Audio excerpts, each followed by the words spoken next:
ناظرین محترم السلام علیکم ورحمۃ اللہ وبرکاتہ۔ میں ہوں پروفیسر وارث محمود اور آپ دیکھ رہے ہیں پروگرام عرفان دین فکر اقبال کی روشنی میں۔ ناظرین، پروفیسر ڈاکٹر عبد الرحمن شاہ صاحب آج کے پروگرام میں شامل نہیں ہو سکیں گے، اس لیے آج کا پروگرام ہم حضرت علامہ کے اردو کلام پر کریں گے۔ میرے ساتھ تشریف رکھتے ہیں پروفیسر ڈاکٹر محمد ابو بکر صدیق صاحب۔ سر خوش آمدید۔ بہت شکریہ سر، پہلا شعر حضرت کا میں نے لیا ہے، بہت ہی مشہور ہے۔ علامہ فرماتے ہیں خرد کے پاس خبر کے سوا کچھ اور نہیں، تیرا علاج نظر کے سوا کچھ اور نہیں۔ تو علامہ فرما رہے ہیں سر کہ ان کی خرد نے ان کو کہاں تک پہنچایا ہے کہ بندے کا علاج صرف نظر ہے اور کچھ نہیں ہے۔ تو سر یہ فرمائیں کہ اس سے کیا مراد ہے کہ ہمارے کسی کی نظر سے علاج ہو سکتے ہیں جو باطنی ہیں، معاملات ہیں، کیا فرمانا چاہتے ہیں؟ بسم اللہ الرحمن الرحیم۔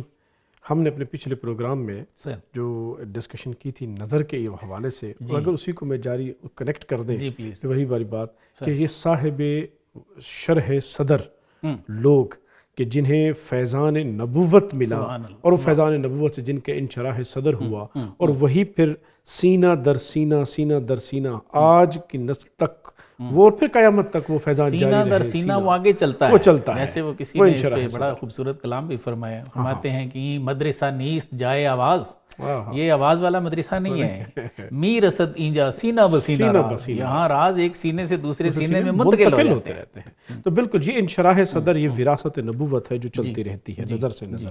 تو یہ صاحب شرح صدر، اسی لیے انہی کی طرف یہ اشارہ کرتے ہوئے کہا گیا اتقوا فراست المؤمن فإنہ ینظر بنور اللہ۔ فقط نگاہ سے ہوتا ہے فیصلہ دل کا، نہ ہو نگاہ میں شوخی تو دل بری کیا ہے۔ تو یہاں اگر سیرت النبی صلی اللہ علیہ وسلم سے ہم کوئی واقعہ لیں تو وہ واقعہ ہے کہ حضور نبی رحمت صلی اللہ علیہ وسلم مکہ چھوڑ کر ہجرت کا حضرت صدیق اکبر کو ساتھ لے کر چلے گئے ہیں، اور ابو جہل نے پیچھے اعلان بھی کر دیا ہے کہ 100 اونٹ، اور ایک ان میں سے حضرت سراقہ بن جاشم کہتے ہیں کہ میں پیچھے چلا گیا اور میں نے دیکھا کہ دور سے 2 سائے ہیں، تو کہتے ہیں میں جیسے ہی قریب پہنچتا مجھے زمین میرے گھوڑے کے پنجوں کو زمین دبوچ لیتی، اور پھر میں نے بولا، میں نے کہا اب پتہ چل گیا کہ یہ حق ہے، تو کہتے ہیں میں نے بول اٹھا یا رسول اللہ، تو حضور نے فرمایا یا ارض اترکی ہے، اے زمین اس کو چھوڑ دے۔ تو کہتے ہیں کہ پھر دل میں 100 اونٹ کی لالچ جاگی، پھر پلٹا، زمین نے میری نیت کو بھانپتے ہوئے پھر پکڑ لیا۔ کہتے ہیں 3 دفعہ ہوا اور تینوں دفعہ سرکار کی رحمت نے میرے اوپر درگزر کیا، لیکن جب تیسری دفعہ سرکار نے جو نظر فرمائی ہے تو پھر کہتے ہیں میرے دل کی دنیا ہی بدل گئی۔ سبحان اللہ۔ تو بس ایک سیکنڈ، مجھے اس میں ایک بات بڑی مزے کی جو ہے وہ سٹرائک کر رہی ہے کہ حدیث شریف ہے، سرکار نے فرمایا کہ کوئی تنکا بھی ایک ایسا ایک کائنات میں نہیں ہے جو ہمیں نہیں جانتا، تو آپ ہر چیز کے رسول ہیں، ٹھیک ہے، اور ہر چیز کے لیے رحمت بھی ہیں۔ بالکل۔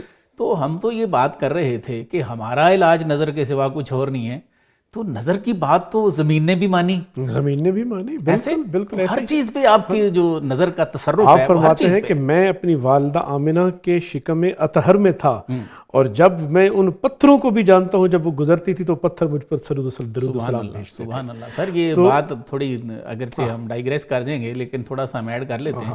یہ جو درود نہیں پڑتا ہمارا ایک طبقہ الصلاۃ والسلام علیکہ یا رسول اللہ، یہ بخاری میں ہے کہ آپ صلی اللہ علیہ وسلم نے ارشاد فرمایا کہ جب ہم اود پہاڑ جو ہے یہ ہمارا دوست ہے۔ ایک حدیث یہ ہے، ایک یہ ہے کہ جب ہم گزرتے ہیں تو یہ ہمیں اس طرح سلام پیش کرتا ہے۔ سر بالکل۔ اچھا، پھر اس کے بعد حضرت سراقہ بن جاشم کہتے ہیں کہ بس جب سرکار نے تیسری مرتبہ رخ انور میری طرف کیا تو میری دنیا ہی بدل گئی۔ سبحان اللہ۔ تو پھر وہی سراقہ جو گرفتار کرنے آیا تھا وہ گرفتار ہو گیا۔ بالکل۔ وہ کیا کہتا ہے کہ یا رسول اللہ جا رہے ہیں، میں جانتا ہوں ایک دن آپ پلٹ کے آئیں گے اور آپ فاتح ہوں گے، اور فاتح کی جو فوج ہوا کرتی ہے پھر ان کی تلواریں چلا کرتی ہیں، یا رسول اللہ مجھے امان نامہ لکھ دیں۔ پھر سرکار نے حضرت ابوبکر صدیق سے قلم و دوات مانگ کر حضرت سراقہ بن جاشم کو امان لکھ دی کہ میں تمہیں محمد عربی امان دیتا ہوں، اور ساتھ میں پھر انعام بھی دے دیا نگاہ ناز کے ساتھ ساتھ۔ وہ انعام کیا دیا؟ فرمایا کسرا کے کنگن ہم تمہیں دیتے ہیں۔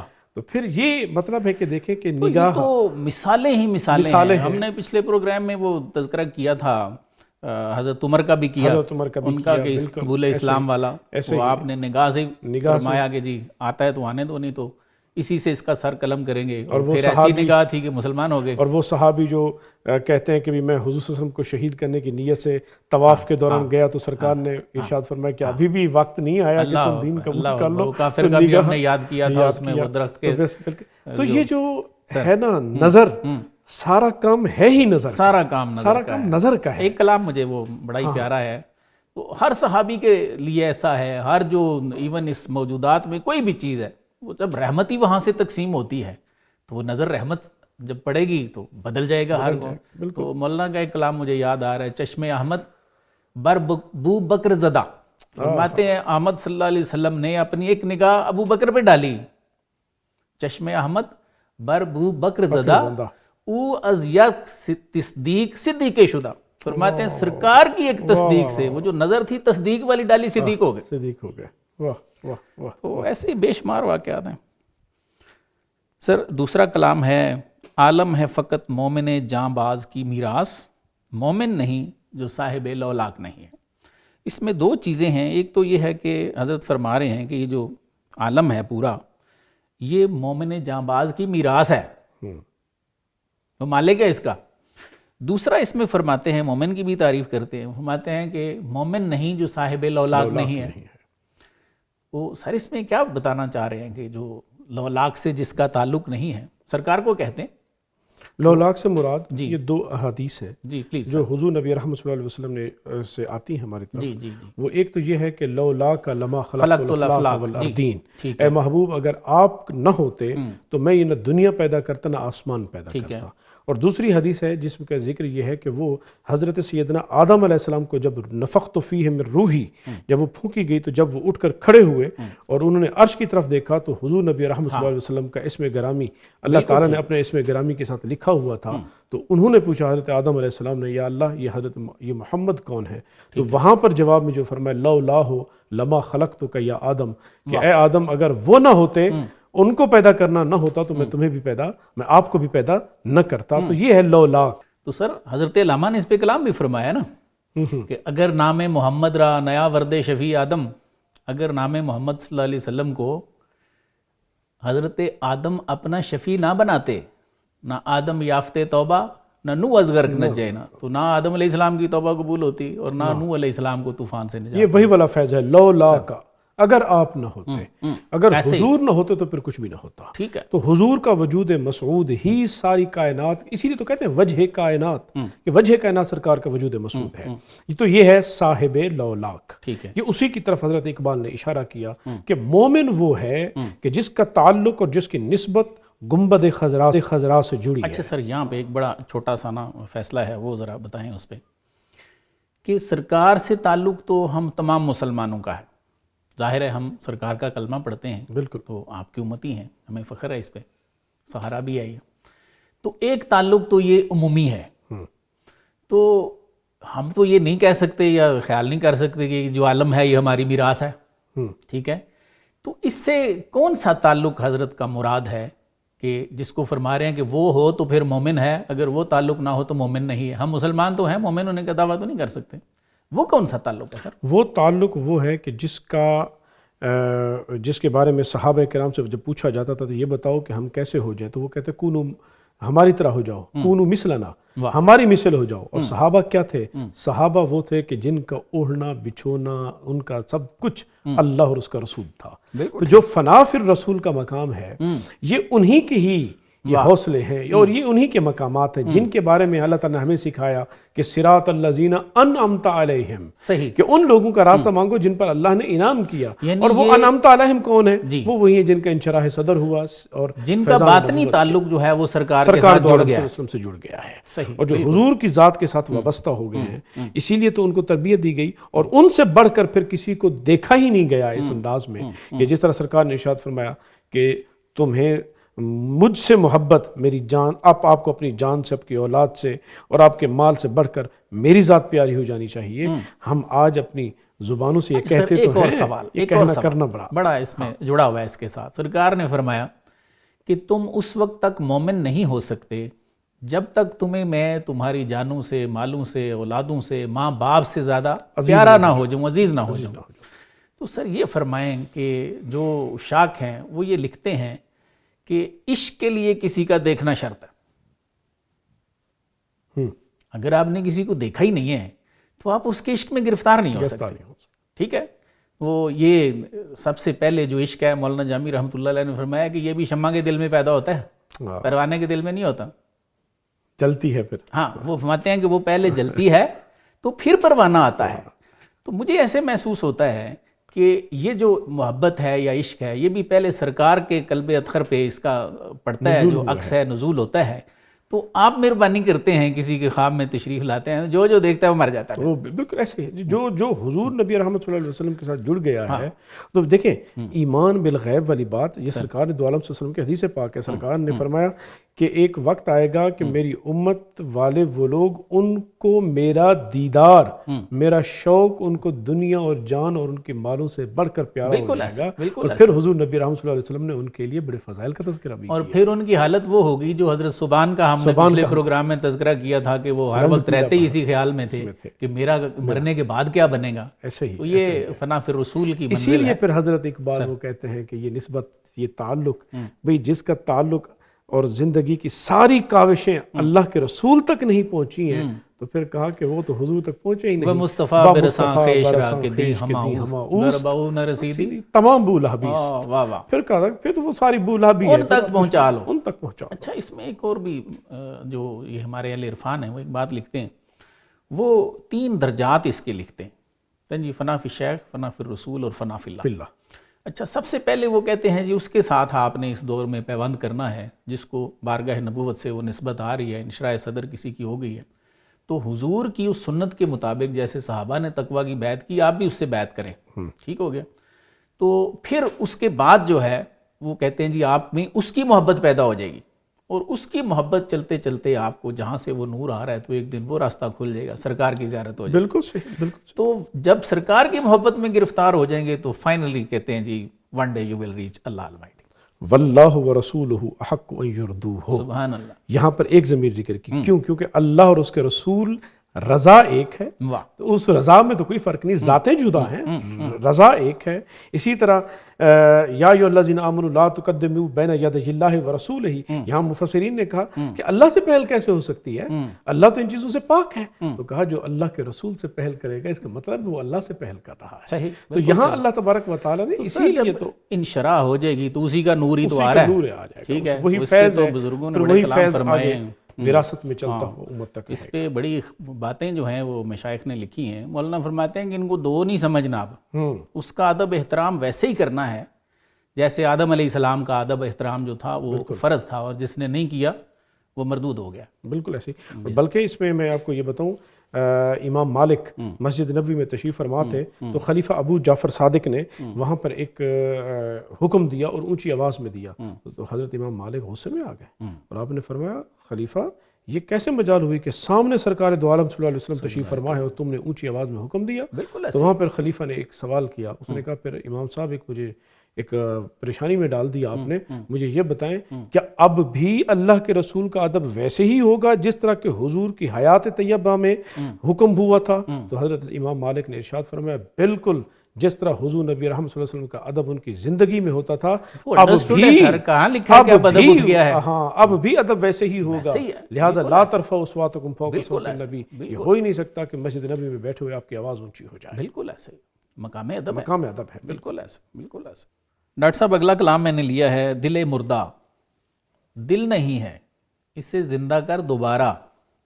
ماتے ہیں کہ تمہارے مردے دل ہیں, اور جو مردہ دل ہے وہ تو دل ہی نہیں ہے, ان کو دوبارہ زندہ کرو, کہ یہی ہے امتوں کے مرض کہن کا چارہ. علامہ صاحب فرماتے ہیں کہ امتوں کے پرانا مرض ہے یہ, تو ان کے اس مرض کا چارہ کیا ہے کہ اپنے قلوب کو دوبارہ زندہ کرو. سر کیسے قلب کو زندہ کریں؟ دیکھیں قلب مرتا کب ہے, قلب مرتا ہے وہ جو سرکار دو عالم صلی اللہ علیہ وسلم کی حدیث مبارکہ ہے, جب کہ سرکار نے ارشاد فرمایا کہ 4 چیزیں ہیں جو دلوں کو مردہ کر دیتی ہیں. آپ نے فرمایا گناہ پر گناہ کا ارتکاب کرنا, پھر ارشاد فرمایا کہ عورتوں کے ساتھ زیادہ باتیں گفتگو کرنا, صحبت رکھنا, پھر احمق سے الجھنا کہ اس کے اوپر آپ کی بات کا اثر ہی نہ ہو, پھر مردوں کے ساتھ ہم نشینی کرنا, تو صحابہ نے پوچھا یا رسول اللہ مردوں کے ساتھ ہم نشینی کا کیا مطلب؟ آپ نے ارشاد فرمایا ہر صاحب مال و دولت، اللہ یہ ان کے بارے میں، کیونکہ وہ جو ساری زندگی دنیا کے مال اکٹھا کرتے رہے اور آپ ان کی صحبت میں رہیں گے تو آپ کے دل مردہ ہو جائیں گے، کیونکہ ان کو پھر اللہ اور اس کا رسول تو نہیں ہوگا، پھر اللہ اور اس کے رسول کے لیے تو پھر آپ کو ان کے پاس جانا پڑے گا جن کا انشراح صدر ہے، کہ جنہوں نے سب کچھ اللہ اور اس کے رسول کے لیے قربان کر دیا۔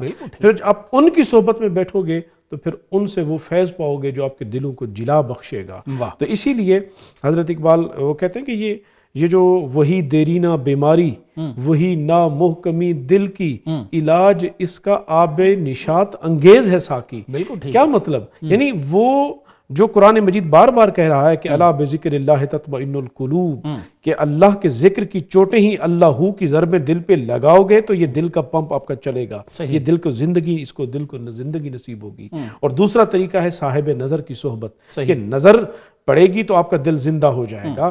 تو وہ جو دل کی زندگی مل جائے گی جب آپ کثرت سے ذکر کرتے ہیں، استغفار کرتے ہیں، تو پھر اس استغفار کی وجہ سے اللہ کا جلال اور خشیت آپ کے دل پہ بیٹھتا ہے، تو پھر آپ رو پڑتے ہیں، رحمت ہوتی ہے، وہ رحمت ہوتی ہے، وہی آب نشاط ہے جو آپ کے دل کو جلا بخش دیتا ہے۔ اپنے گناہوں پہ آپ ذرا میں بھی انشراح پیدا ہو جائے گا اور اللہ اور اس کے رسول کے ساتھ آپ کا تعلق بھی بن جائے گا۔ بالکل ایسا ہی۔ تو جب وہ نور انشراح صدر آ جائے گا تو یہ جتنے ہمارے علامہ فرما رہے ہیں کہ وہ امتوں کے جو علاج ہونے والے ہیں، بالکل، یعنی جو مسائل ہیں ہمارے، جو خیالات ہیں، جو نفس پرستی ہے، مادہ پرستی کے پیچھے ہیں، وہ ساری خود بخود ختم ہو جائیں گی۔ دیکھیں آج کل جو ہمارے معاشرے کے اندر سماجی، معاشی، معاشرتی مسائل کا سامنا ہے، اس کی سب سے وہی جو ایک ہی مرض ہے اور وہ ہے دلوں کے مردہ ہونا۔ بالکل ٹھیک۔ دل مردہ کیوں ہو چکے ہیں؟ اللہ کے احکامات، نمازیں، کون سی مسجد ہے جس میں 5 وقت کی اذان نہیں آ رہی؟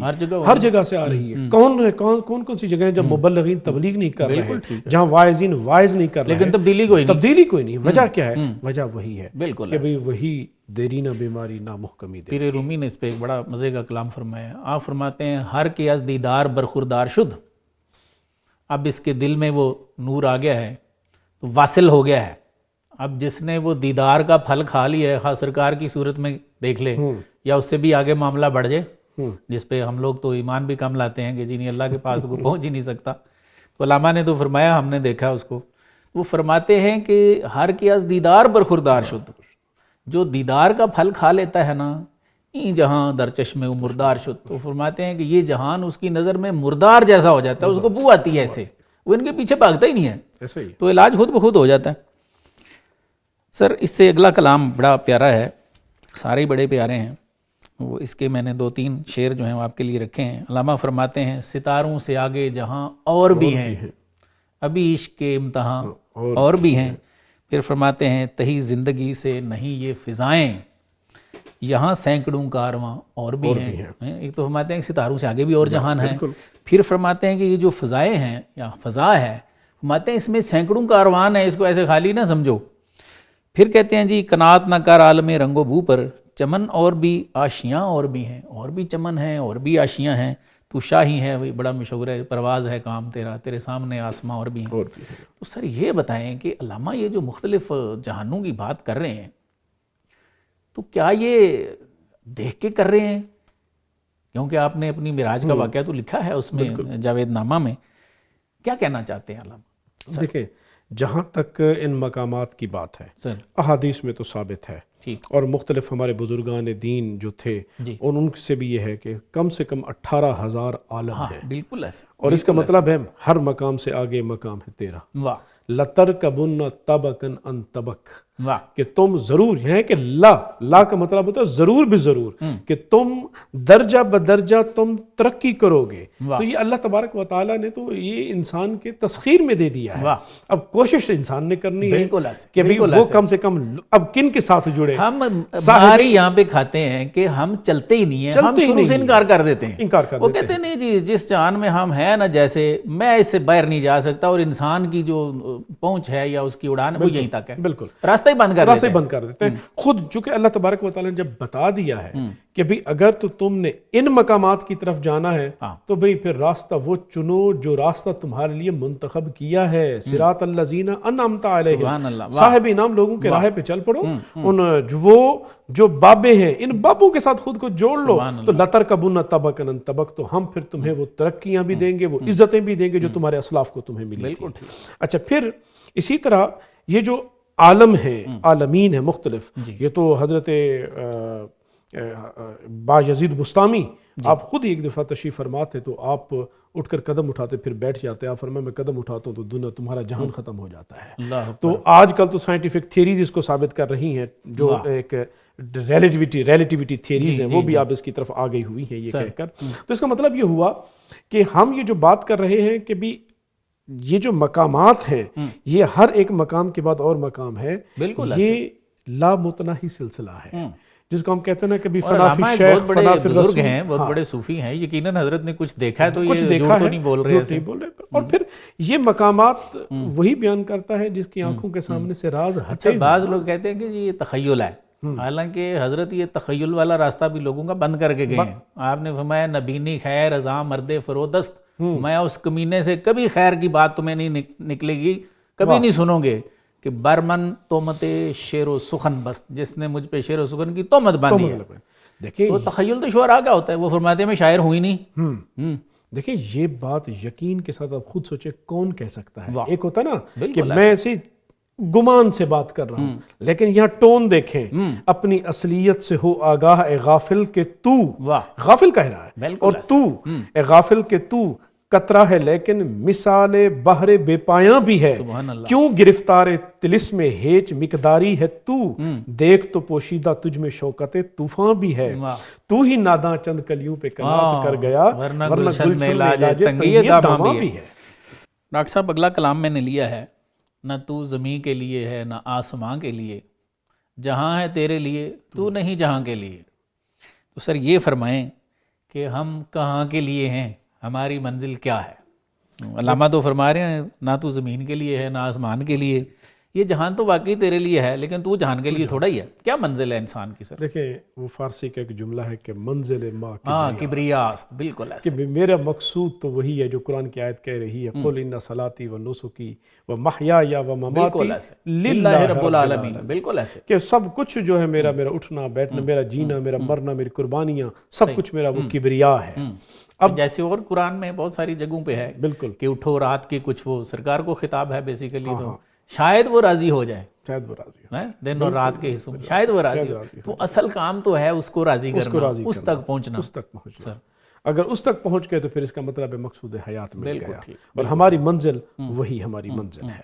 اچھا اب سر پہنچیں کیسے, یہ مسئلہ ہے. اب منزل پر پہنچنے دیکھیں راستے ہیں, راستے پہ آپ کو میں یہاں پہ ایک فقہ کی مثال دوں گا کہ بار بار آتا ہے کہ ہمارے فقہا میں چونکہ جب ابتدائی زمانہ تھا تو جو مطاف ہے نا, اب تو ماشاءاللہ مطاف بڑھ گیا, مطاف کے قریب وہیں پر طواف کرتے ہوئے ساتھ میں بازار لگا کرتے تھے, تو طواف کے وقت خریداری میں لگ جایا کرتے تھے. تو حکم تھا کہ جب طواف کر رہے ہو تو خریداری میں, دنیا داری میں نہ لگ جایا کرو.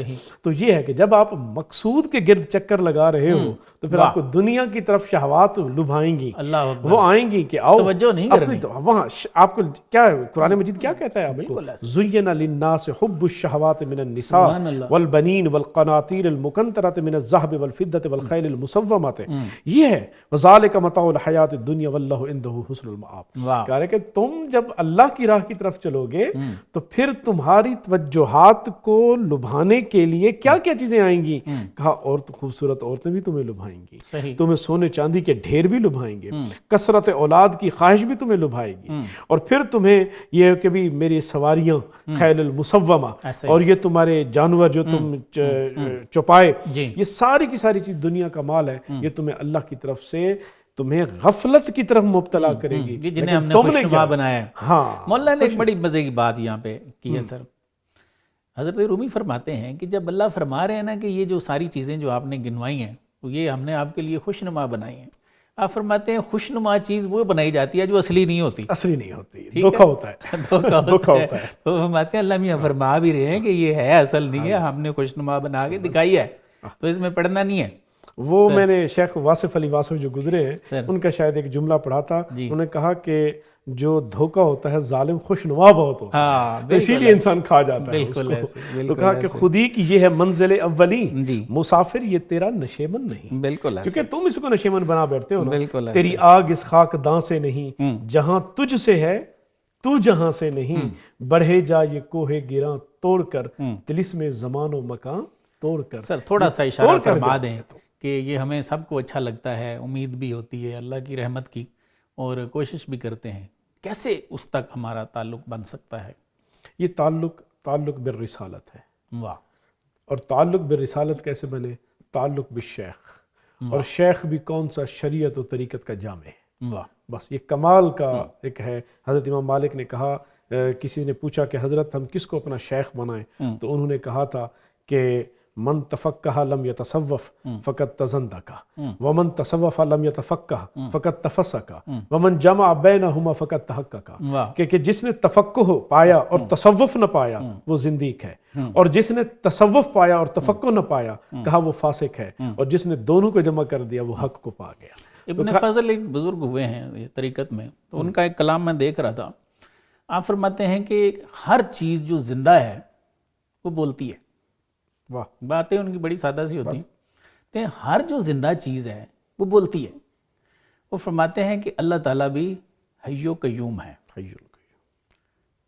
پھر وہ کہتے ہیں کہ کیا وہ نہیں بولتے؟ وہ تو بہت بولتے ہیں، یہ قرآن سارا انہوں نے بولا ہے، بالکل ٹھیک ہے۔ تو فرماتے ہیں کہ جب حضور صلی اللہ علیہ وآلہ وسلم کا صدقہ آپ کی بھی شرح صدر ہو سکتی ہے، تو جب آپ کی ہو سکتی ہے تو اس کا مطلب آپ بھی ترقی کر رہے ہیں، آپ بھی واصل ہو گئے ہیں، ٹھیک ہے۔ فرماتے ہیں کہ صرف پیغمبروں تک یہ معاملہ نہیں ہے کہ اللہ تعالیٰ ان سے ہم کلام ہوں، ان کو کوئی مبشرات جو ہیں وہ بھیجیں، وہ آپ لوگوں کے ساتھ بھی ایک تعلق ہو سکتا ہے، ایسے ہی ہے۔ ہر ایک کی شایع نشان ہے، ہر ایک کے اس کے مقام کے مطابق اللہ، وہ کہتے ہیں نا جس طرح اب ایک تصور آیا ڈارک انرجی کا، وہ کہتے ہیں کائنات میں جب اوپر جس نکل کے جب جاتے ہیں تو آپ کو تاریکی ملتی ہے، یہ تاریکی بھی وہ کہتے ہیں یہ انرجی ہے۔ یہاں پر میں ایک اور لفظ جملہ بولتا ہوں، جب کائنات سے اوپر اس دنیا سے نکلتے ہیں خاموشی ہے، یہ فطرت کی خاموشی کی بھی ایک زبان ہے، یہ خاموشی ایک زبان ہے، اس خاموشی کو سنو۔ حضرت اقبال بھی تو اپنی بہت سے اس شاعری کے اپنی تمام کلام کے اندر حضرت اقبال فطرت کی زبان، یہ خاموشی، فطرت میں جا کے بیٹھے ہیں، اور خلوت میں جہاں ساری ہے، رخصت بزم جہاں میں وہاں پہ دیکھیں تو خاموشی کو ایک زبان کا، پھر وہاں پہ مراقبہ بھی فرماتے رہے، مراقبہ بھی کیا، اور پھر وہ کہتے ہیں کہ وہ کان لگا کے سنو فطرت تم سے کیا کہہ رہی ہے۔ سر منزل ما کبریاست یہاں سے آپ نے سٹارٹ لیا تھا، اور جو وہاں تک پہنچے وہی کامیاب ہے۔ یہ سورہ یوسف کی آیت نمبر 108 ہے، قل ھٰذِھِ سبیلی، اے محبوب ان سے فرما دیں یہ میرا راستہ ہے، ادعو الی اللہ، میں لوگوں کو اللہ کی طرف بلاتا ہوں، علی بصیرۃ، بصیرت پر ہیں، انا ومن اتبعنی، میں بھی اور جو میری پیروی کرنے والے ہیں وہ بھی۔ تو آپ نے فرمایا میں بھی صاحب بصیرت ہوں، اور جو میری پیروی کرنے والے ہیں وہ بھی صاحب بصیرت ہیں۔ تو اگر ہمارا یہ حال نہیں ہے تو ہم تو معاذ اللہ پیروی کرنے والوں سے نکل جائیں گے۔ تو اصل معاملہ جو ہے وہ عمل میں آگے جانے کا ہے، نہ یہ علم والا ہے اور نہ یہ شاید تقریروں والا ہے۔ ایسے بالکل وہ عمل کی بات ہے۔ جی سر، اگلا کلام ہے، یہ شاید ہمارا آخری ہوگا آج کے پروگرام کا۔ حضرت علامہ فرماتے ہیں نشان راہ دکھاتے تھے جو ستاروں کو، نشان راہ دکھاتے تھے جو ستاروں کو، ترس گئے ہیں کسی مرد راہ داں کے لیے۔ کہتے ہیں وہ بھی مرد راہ داں کی تلاش میں ترس گئے ہیں کہ کہیں سے ملے۔ تو سر ایک تو فرمائیں کہ مرد راہ داں کون ہے، ٹھیک ہے، دوسرا یہ فرمائیں کہ یہ اللہ رسول کی بات ہم سارے کر رہے ہیں، ٹھیک ہے، ہم بھی کر رہے ہیں، علماء ظاہر بھی کر رہے ہیں، تو کیا ہم سارے مرد راہ داں ہیں؟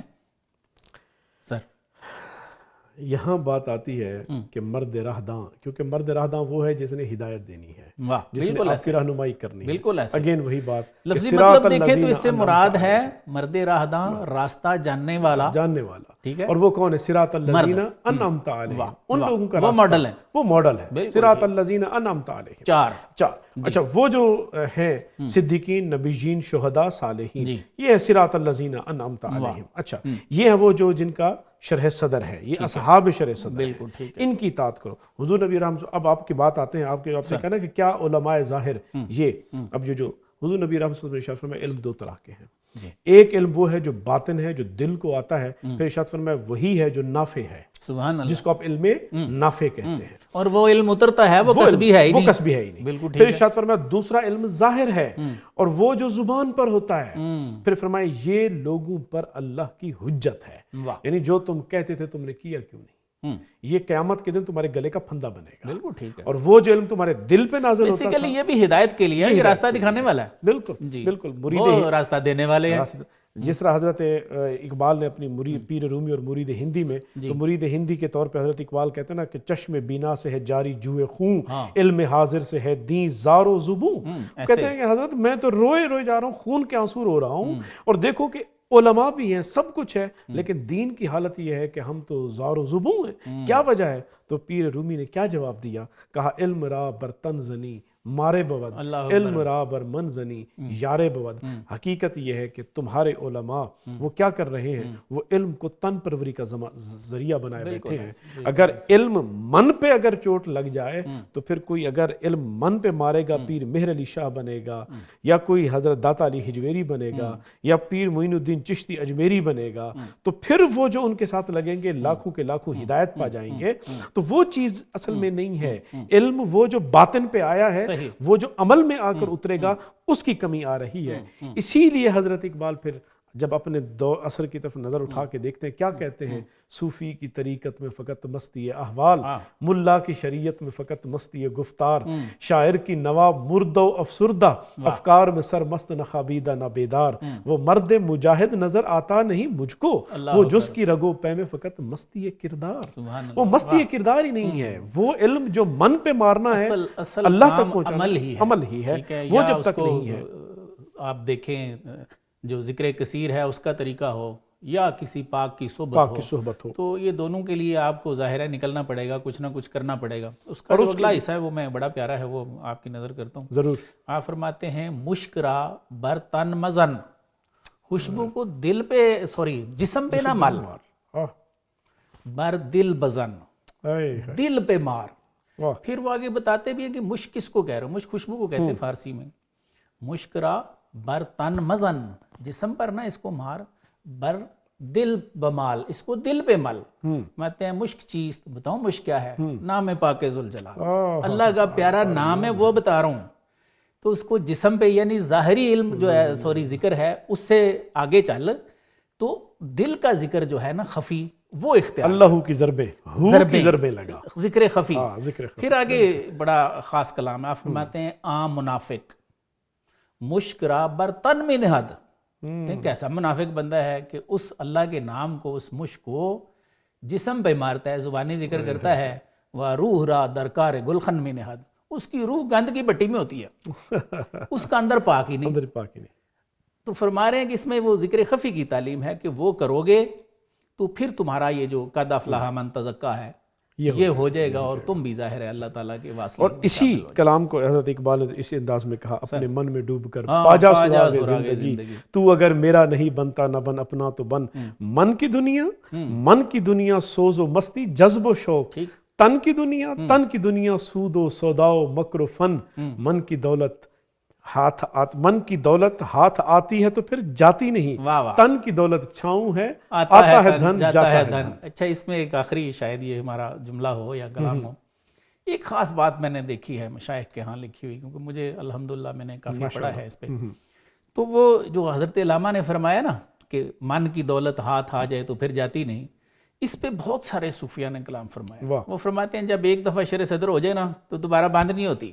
واہ واہ، دروازہ کھل گیا، ایک دفعہ کھل گیا، جب ادھر سے رحمت ہو گئی ہے تو میں بند نہیں ہوتا. پھر آپ نے آگے ہی جانا ہے، پھر وہ اللہ کے قرب میں ہی آپ نے دن بدن جانا ہے. تو اصل یہ ہے کہ کاش وہ کتنے خوش نصیب ہیں، خوش بخت ہیں جن کو ایسوں کی صحبت نصیب ہوئی اور پھر انہوں نے کچھ فیض بھی ان سے حاصل کر لیا. بالکل بالکل. جی ناظرین، آپ نے ہمارا آج کا پروگرام دیکھا. آج کے پروگرام کا خلاصہ یہ ہے کہ انسان کی بد باطنی اور تیرہ بختی کا علاج صرف کسی پاک کی صحبت ہے. ہم میں سے صحابہ جیسا کوئی بھی نہیں ہو سکتا، اور اس کی وجہ فیضان صحبت مصطفیٰ ہی ہے صلی اللہ علیہ وآلہ وسلم. اس کے علاوہ ہم نے حدیث شریف سے جانا کہ مومن اللہ کے نور سے دیکھنے والا ہے، اور جو اللہ کے نور سے دیکھے وہ صاحب لولاک نہیں ہوگا تو پھر کون ہوگا؟ اس میں کوئی شک نہیں کہ دل مردہ اللہ کے نور سے زندہ ہو جاتا ہے، جس کی ایک صورت ذکر کثیر ہے اور دوسری نور نسبت مصطفیٰ ہے صلی اللہ علیہ وآلہ وسلم۔ جب علامہ فرماتے ہیں کہ ستاروں سے آگے جہاں اور بھی ہیں، اس فضا میں سینکڑوں کارواں رواں دواں ہیں، ہماری زمین کے علاوہ اور چمن اور آشیان موجود ہیں، تو یقیناً یہ سب کچھ اللہ نے آپ کو دکھایا ہے، اور اپنی روحانی معراج کا تفصیلی ذکر آپ نے جاوید نامہ میں کیا ہوا ہے۔ اس میں کوئی شک نہیں کہ مومن کی منزل دیدار خداوندی ہی ہے، مومن ہی مرد راہ داں ہیں۔ ڈاکٹر صاحب، آپ کی تشریف آوری کا بہت بہت شکریہ۔ بہت شکریہ۔ ناظرین، اپنے میزبان کو بھی اجازت دیجیے۔ اللہ حافظ۔